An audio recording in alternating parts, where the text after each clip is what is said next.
나폴레옹이 1813년 라이프치히 전투에서 패한 후에 이제 엘바 섬으로 유배가 됐습니다. 끝나는 줄 알았는데 이 전쟁 끝나고 유럽의 연합군들이 이제 논의가 지지분해지고 이제 균열이 생기는 틈을 타서 이 섬을 탈출해서 다시 파리에 입성을 합니다. 그리고 다시 제국을 부활하는 선언을 했는데 다시 유럽이 똘똘 뭉쳐서 이제 나폴레옹과 또 한 번 전쟁을 치르게 되는데요. 그게 그 유명한 이제 워털루 전투입니다. 나폴레옹은 승리를 자신했습니다. 병력은 웰링턴이 이끄는 연합군이 조금 더 많았지만 경험이 많지 않았고 나폴레옹의 그 수하의 군인들은 워낙 백전노장이었어요. 그래서 충분히 이길 거다 호언장담을 했습니다. 워낙 큰 전쟁을 많이 치러봤으니까요. 그런데 결과는 전혀 의외였습니다. 나폴레옹이 패합니다.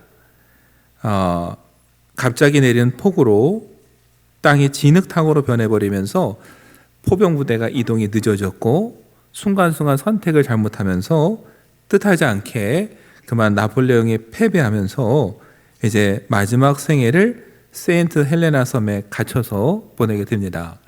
여러분 누가 봐도 그 큰 전쟁을 이겨내고 치르고 경험이 많았던 이 사람이 이기리라 생각을 했는데 전쟁은 꼭 그런 것만은 아닌 것 같습니다. 전혀 예상의 결과가 나오기도 하는 거죠.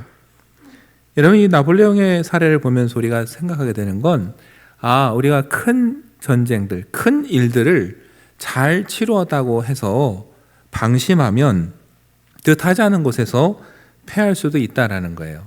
늘 경각심을 갖는 게 중요하죠. 여러분 다윗이 어느 날 전쟁에서 돌아와서 신하들을 불렀다고 합니다. 그리고 어떤 명령을 내렸냐면은 반지를 하나 만드는데 그 반지에 격언을 하나 새겨 놓으라. 전쟁에서 이기고 돌아왔을 때 자만하지 않도록 그 글을 읽으면서 겸손해질 수 있으면서 또한 동시에 전쟁에서 패해서 왔을 때는 그걸 보면서 힘을 낼 수 있는 격언을 반지에 하나 적어라. 정말 어려운 숙제죠, 여러분.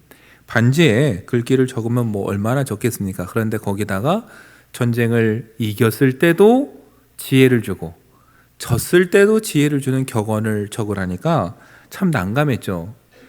신하들이 고민을 하다가 어느 날 왕궁 뜰에서 솔로몬을 마주쳐서 그 이야기를 했더니 솔로몬이 이렇게 답을 줬다고 합니다. 뭐라고 적었냐면요.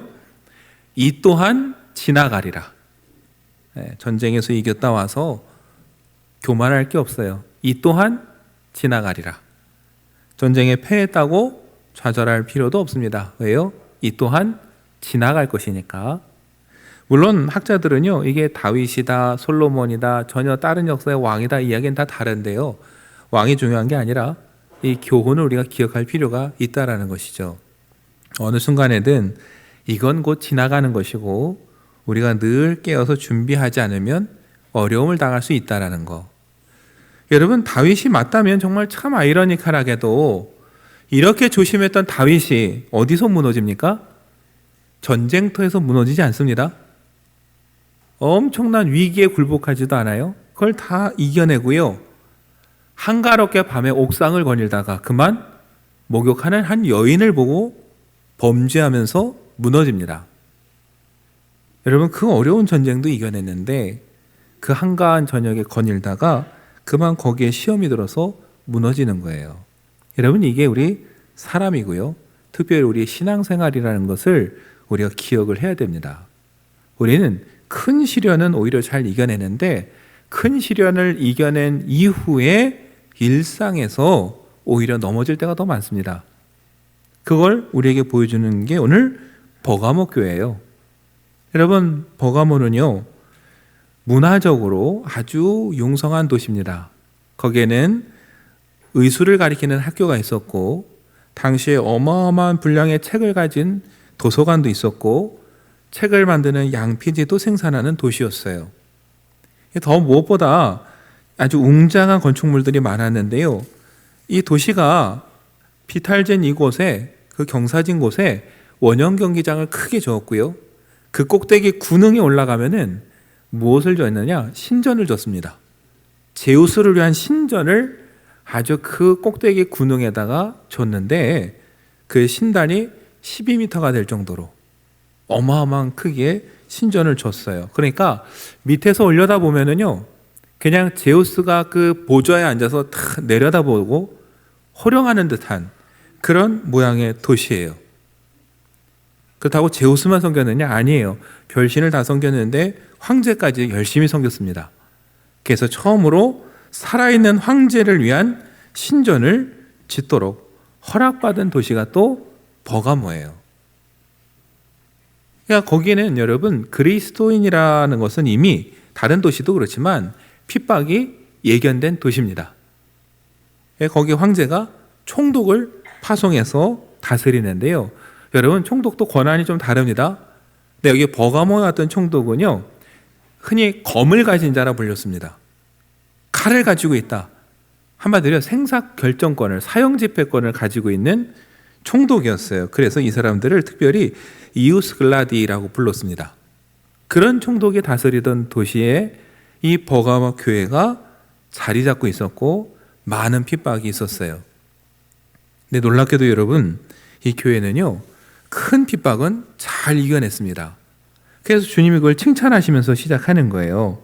13절에 우리가 이 본문을 보시면 네가 내 이름을 굳게 잡아서 내 충성된 증인 안디바가 너희 가운데 곧 사탄이 사는 곳에서 죽임을 당할 때에도 나를 믿는 믿음을 저버리지 아니하였도다. 여러분 역사 기록을 찾아보면요, 정말 안디바라는 감독이 버가모에 있었습니다. 근데 여러분 이 사람이 순교했는데 전해지기로는 그 구리로 만든 황소 모양의 틀에다가 이 사람을 집어넣고 불을 지펴서 죽였어요. 이게 얼마나 끔찍합니까?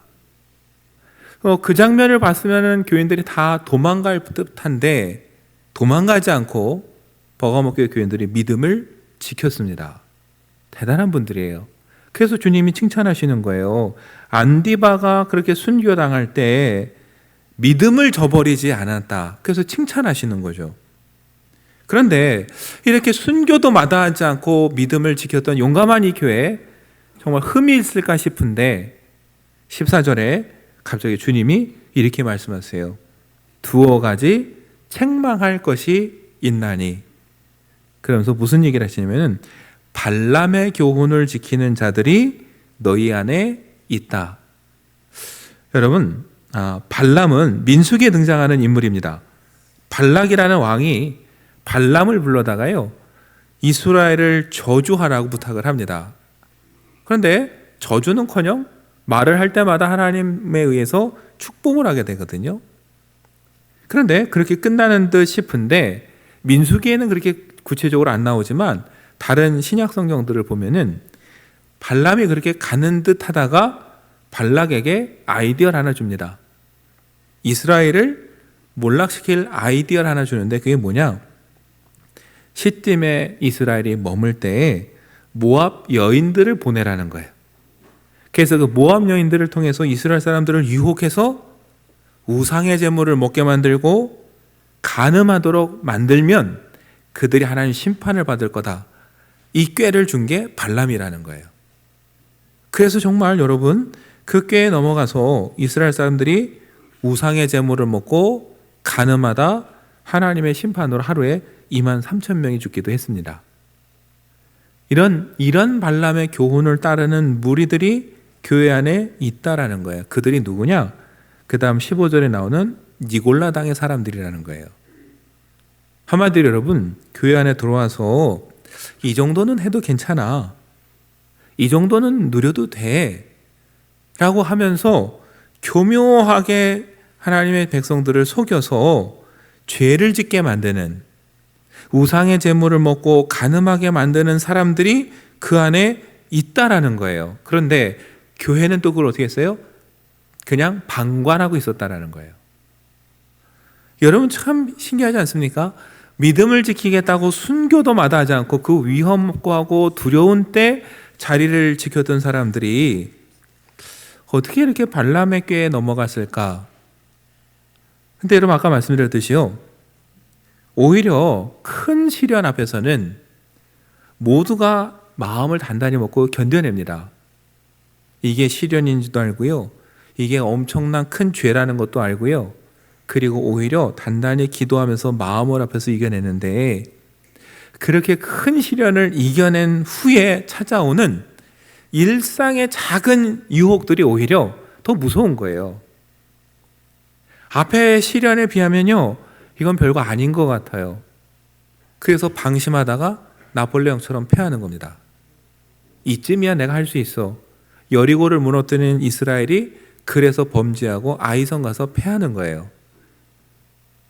여러분, 그 죄에 비하면 이거는 이상하게 죄 같지 않아 보여요. 이것도 문제예요. 세상 사람들이 하는 걸 보니까 이 정도는 좀 해도 되지 않을까 싶은 막 그런 마음이 내 속에서도 들어요. 큰 시련을 이겨내고 고생을 이겨냈더니요, 그런 생각이 내 마음에 들어요. 내가 그 정도로 순교를 가고 고생했는데 이제 이거 하나쯤 누려도 되지 않을까? 하나님이 이해해 주실 거야. 여러분, 그래서 어떻게 돼요? 순교도 이겨낸 사람들이 우리 삶 속에 교묘히 들어와서 해도 돼, 괜찮아라고 유혹하는 그 발람의 교훈에 그만 속아서 넘어가는 거예요. 얼마나 안타깝습니까, 여러분? 애초부터 신앙생활을 제대로 못했으면 기대도 없어요. 그러면은 저럴 줄 알았어 이렇게 해요. 그런데 감독이 순교하는 자리를 함께 지켰던 사람들이 이런 시련에 넘어간다라는 거, 우리가 생각해도 참 딱하고 안타까운데 주님이 보시기엔 여러분 얼마나 안타깝겠어요. 끝까지 좀 잘 지켜서 갔으면 좋겠는데, 그 순교의 위기도 넘겼는데 이런 발람의 교훈에 넘어간다라는 게 너무 속상하고 안타깝죠. 주님이 그래서 어떻게 해요? 편지를 보내시는 거예요. 두어 가지 책망할 것이 있다라고 했지만 여러분, 제가 말씀드렸죠. 이 7교회에 보낸 편지는 근본적으로 어떤 마음이에요? 사랑이에요. 너무 안타깝고 사랑하시기 때문에 지금이라도 어떻게 하라는 거예요? 돌이키라는 거예요. 그래서 말씀하시는 거예요. 16절에 회개하라. 여러분, 이것도 마찬가지예요. 우리는 이거 잘못돼서 그러면 안 돼 라고 하면요, 인정하고 회개하기보다 뭐부터 나와요? 변명부터 나옵니다. 내 입장을 몰라서 그래. 내 상황 대봐. 내가 그렇게 했는데 이 정도 좀 누리면 안 돼라는 변명부터 나오거든요. 그런데 사실 주님 앞에서 우리가 해야 될 건 변명이 아니라 회개입니다. 인정하는 거예요. 주님이 몰라서 하시는 얘기가 아니에요. 여러분 13절도 뭐라고 시작하세요? 주님이 편지를 보내실 때 네가 어디에 사는지를 내가 아노니 거기는 사탄의 권자가 있는 데라. 이게 상징적이에요. 아까 말했죠. 그 도시의 모양이 딱 보면 저 위에서 정말 사탄의 보좌가 있는 것 같은 그런 모양새고, 정말 영적으로도 사탄의 세력이 강한 곳이에요. 하나님은 그걸 아시는 거예요. 네가 어디 사는지 어떤 상황인지는 나도 안다. 그러나 그렇다고 해서 네가 그걸 가서 섬겨도 된다는 얘기는 아니다라고 그 얘기를 하시는 거거든요. 그러면 그 편지를 받았을 때 주님이 제일 바라시는 모습은 뭘까요? 제가 잘못했습니다 라고 인정하는 거예요. 주님이 몰라서 하는 얘기가 아니라 형편을 아시는데 얘기하는 거거든요. 그때는 저희가 잘못했습니다 라고 인정하는 것부터 해야 되는 거예요. 미국에 익명의 알코올 중독자회라는 그 알코올 중독 치료단체가 있습니다. 아주 유명하고 거기에 12단계의 그 과정이 아주 훌륭하게 되어 있는데, 여러분 그 12단계 치료의 과정의 첫 번째가 뭔지 아세요? 인정하는 겁니다. 거기 그렇게 있어요. 우리가 알코올에 대해 무력하다는 것과 우리 삶이 걷잡을 수 없게 되었다는 것을 시인한다. 이거 인정해야 치료가 된다는 거예요. 내가 그냥 술만 보면은 절제가 안 되고 무기력해지고 그 술 때문에 내 삶이 엉망이다라고 인정을 해야 2단계, 3단계 치료가 되고 회복이 되는 거예요. 이거 인정 안 하면 치료 안 됩니다. 그런데 우리 주변에 보면 어때요? 문제가 있는 것을 문제가 있다고 얘기를 하면요. 아, 맞아요. 제가 그런 문제가 있어요 라고 말하는 사람 한 명도 없습니다. 나는 문제 없다고 말해요. 당신이 내 상황을 아냐고 그래요. 여러분, 다 상황도 있고 사연도 있고 이유도 있겠지만 잘못한 건 잘못한 거예요. 주님이 그래서 말씀하시는 거예요. 네 형편을 알지만 이건 잘못됐으니 회개하라. 회개하지 않으면 내가 속히 가서 내 입의 검으로 그들과 싸우리라. 회개하고 교회가 새롭게 갱신하지 않으면 주님이 오시겠다는 뜻이에요. 오셔서 어떻게 돼요? 주님의 검으로 그들을 징계하시겠다. 여러분, 이것도 상징적이에요. 아까 말씀드렸죠. 버가모엔 어떤 총독이 있었어요? 검을 가진 총독. 사형을 집행할 수 있는 권리를 가진 총독이 다스렸어요. 근데 주님은 말씀하시는 거예요. 총독이 생사를 결정하는 게 아니라 정말 생사를 결정하시는 건 누구라고요? 주님이 결정하시는 거라고. 우리의 생명은 총독이 결정하는 게 아니라 주님이 결정하시는 거라고. 그리고 주님이 우리 앞에 내놓으실 검은 다른 검이 아니라 주님의 말씀이라는 거예요. 여러분, 히브리서 4장 12절은 이렇게 말합니다. 하나님의 말씀은 살아있고 활력이 있어 좌우에 날선 어떤 검보다도 예리하여 혼과 영과 및 관절과 골수를 찔러 쪼개기까지 하며 또 마음의 생각과 뜻을 판단하나니. 여러분, 하나님 말씀 앞에서 우리가 감출 수 있는 게 없다라는 거예요.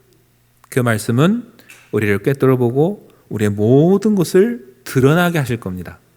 그러니까 거기서 우리가 할 일은 변명하고 감추는 게 아니라 회개하고 인정하는 거예요. 또 한편도 여러분, 주님의 말씀은 우리를 대적하는 악한 세력을 무찌를 수 있는 유일한 힘이기도 해요. 에베소서 6장에 보면 전신갑주가 나옵니다. 거기에 이렇게 기록하죠. 에베소서 6장 17절에 구원의 투구와 성령의 검, 곧 하나님의 말씀을 가지라. 우리가 이길 수 있는 건 다른 게 아니라 말씀의 검, 성령의 검이라는 거예요. 오늘 그 검의 주인이신 주님이 말씀하시는 거예요. 회개하라.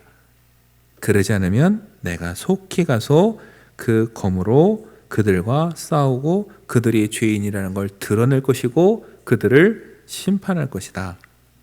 여러분, 사랑하시기 때문에 더 늦기 전에 회개하라 기회를 주시는 거예요.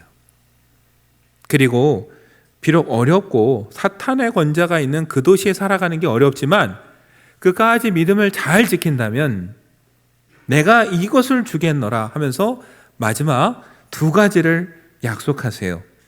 17절에 보시면 믿음을 지키고 이기는 자에게는 첫 번째 뭘 주시느냐? 감추었던 만나를 주시겠다 그럽니다. 만나 우린 잘 압니다. 이스라엘이 애굽을 나서 광야를 걸을 때 먹었던 게 만나예요. 하나님이 주신 하늘의 양식입니다. 그 만나를 항아리에 담아서 보관을 했는데 여러분 성경을 읽다 보면 어느 순간부터 그 만나가 없어졌어요. 어디로 갔는지 모릅니다. 근데 여러분 이스라엘 사람들에게 내려오는 전승 중에는 이런 얘기가 있어요. 예루살렘이 몰락할 때 선지자 예레미야가 이 궤와 만나가던 항아리를 동굴에 잘 숨겨뒀다라는 거예요. 그런데 그곳이 어디 있는지 아무도 모른다라는 거예요. 유대인들에게 또 하나 전승이 있어요. 어떤 전승이냐? 그런데 메시아가 오고 하나님의 나라가 임하는 날 그 숨겨졌던 만나가 사람들 앞에 나타날 것이다. 예, 정말 재미난 이야기죠. 그게 유대인들 사이에게는 알려진 이야기예요.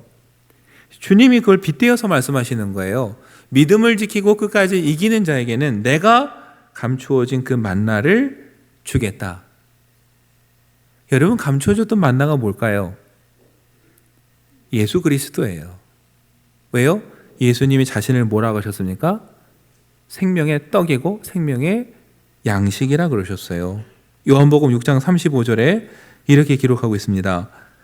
예수께서 이르시되 나는 생명의 떡이니 내게 오는 자는 결코 줄이지 아니할 터이요 나를 믿는 자는 영원히 목마르지 아니하리라. 여러분, 믿음으로 영접하고 믿음을 지키는 사람에겐 주님이 오셔서 뭐가 되어주세요? 생명의 양식이 되어주시는 거예요.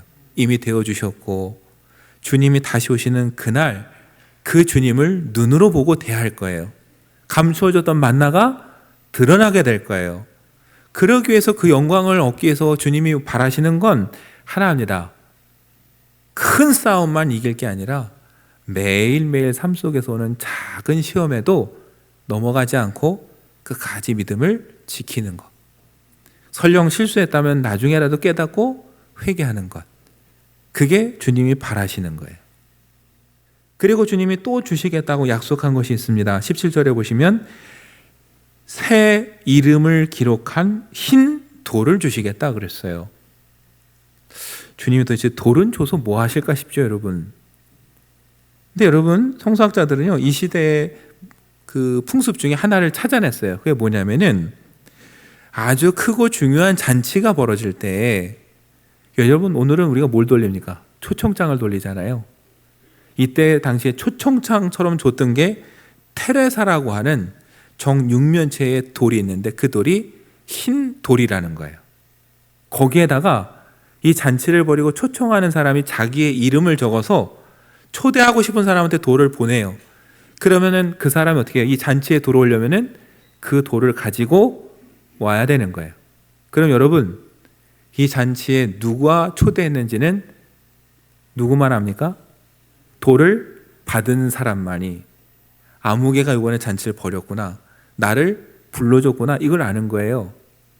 그걸 상징적으로 설명해 주시는 거예요.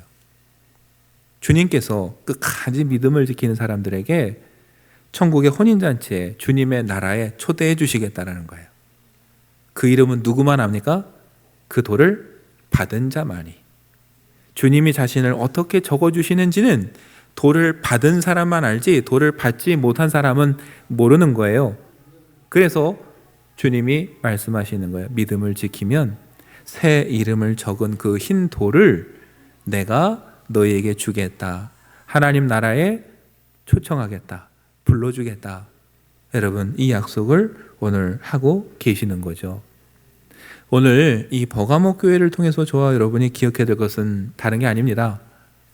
큰 시련과 큰 영적인 싸움에만 몰두할 게 아니라 오히려 때로는 매일매일 일상에 우리에게 스며들어서 찾아오는 시련들, 시험들, 유혹들, 우린 그걸 이길 수 있어야 된다는 거예요. 지금까지 큰 일을 뭘 해왔느냐도 중요하지만 앞으로 주님이 오시는 그날까지 매일매일 삶 속에서도 우리가 믿음을 지키며 사는 게 중요하다는 거. 그러기 위해서 여러분, 일상의 소소한 삶의 자리에서 영적으로 예민하고 그 분별할 수 있는 능력이 있어야 됩니다. 금년 저희가 이제 교회가 90주년이 됐어요.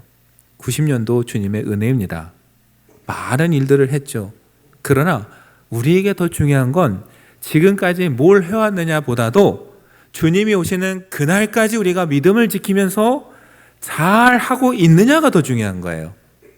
그러기 위해선 무슨 큰 일을 하고 대단한 일을 벌일까를 생각하는 게 아니라 매일매일 그냥 하나님 말씀에 귀 기울이고 순종하면서 살아가는 거, 그게 정말 중요하다라는 거. 그때 주님께서 저와 여러분에게 감추어진 만나를 주시고 주님의 귀한 잔치에 초대하신다라는 것을 믿고 여러분, 유혹에 넘어가지 않고 끝까지 믿음을 지키는 저와 여러분 되기를 간절히 축원합니다.